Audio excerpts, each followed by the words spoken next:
it's real emotional because like every day I ride down the street, I see a cop car, think about that.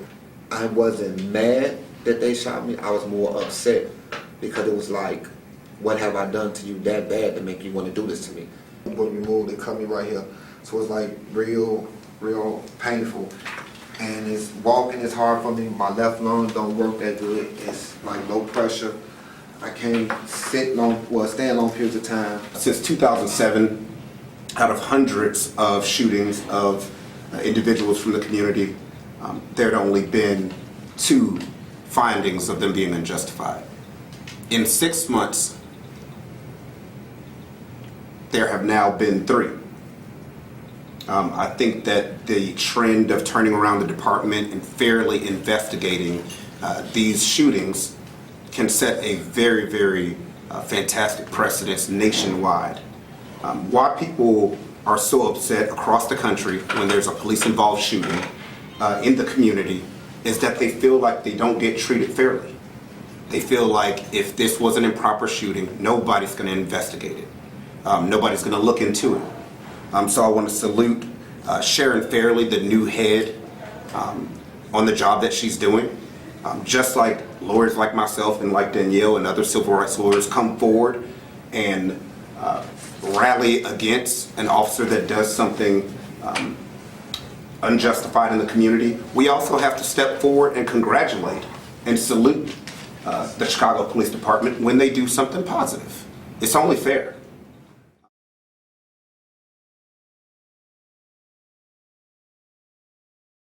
Innocent man calls 911 to report police harassment, so cops shot him 5 times. Chicago, CN.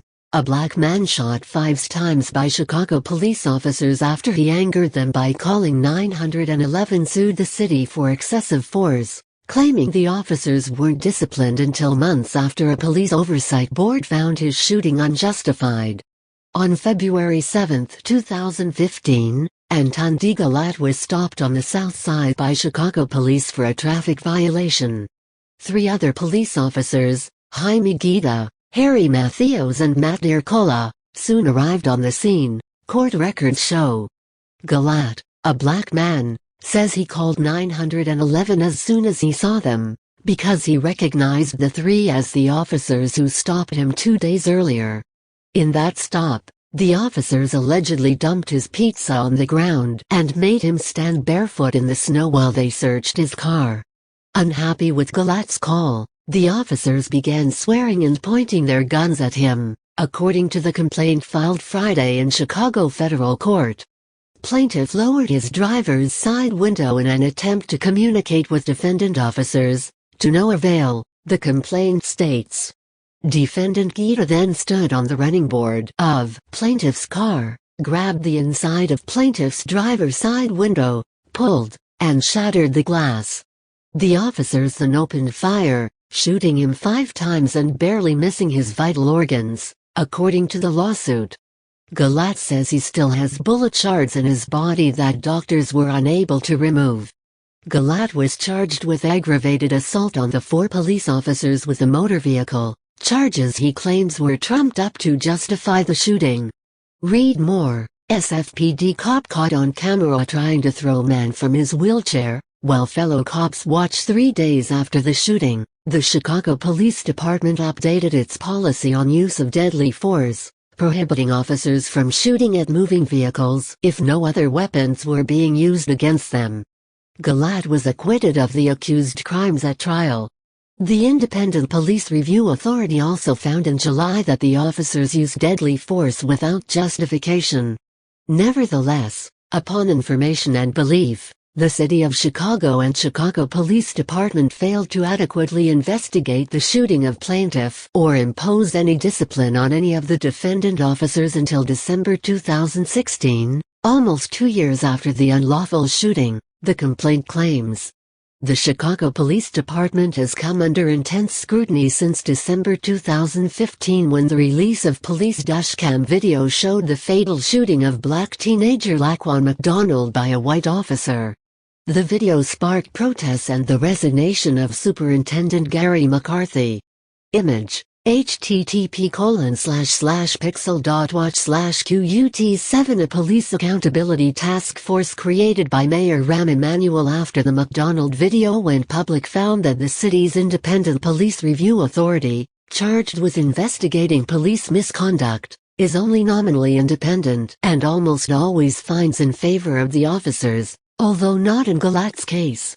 40% of the complaints it received were not even investigated over the last 5 years. The investigation also found that, although Chicago's population is evenly split between blacks, whites and Hispanics, 74% of police shootings between 2008 and 2015 involved blacks, and black drivers were 4 times as likely to be searched by police after being stopped, even though contraband was found twice as often on white drivers. Read more. If conservatives think you're liberal and liberals think you're conservative, you are doing it right. Last month, the U.S. Justice Department released a scathing report finding that major problems with the police department's training and accountability are to blame for civil rights violations and the erosion of public trust. The city and the Justice Department reached an agreement in principle to work together toward a consent decree that will addressing deficiencies found in the government's investigation. Image: http://thefreethought project.com/wp-content/upload/2001-7/01/reanfrom_300x250text.jpg. Galat is represented by Daniele Pinkston. He seeks punitive damages for claims of excessive force, malicious prosecution and conspiracy. The city did not immediately respond Monday to a request for comment. Read more at http://thefreethought project.com/911-call-triggers-police-shooting/#D18V2SVPXVODZ9UK.99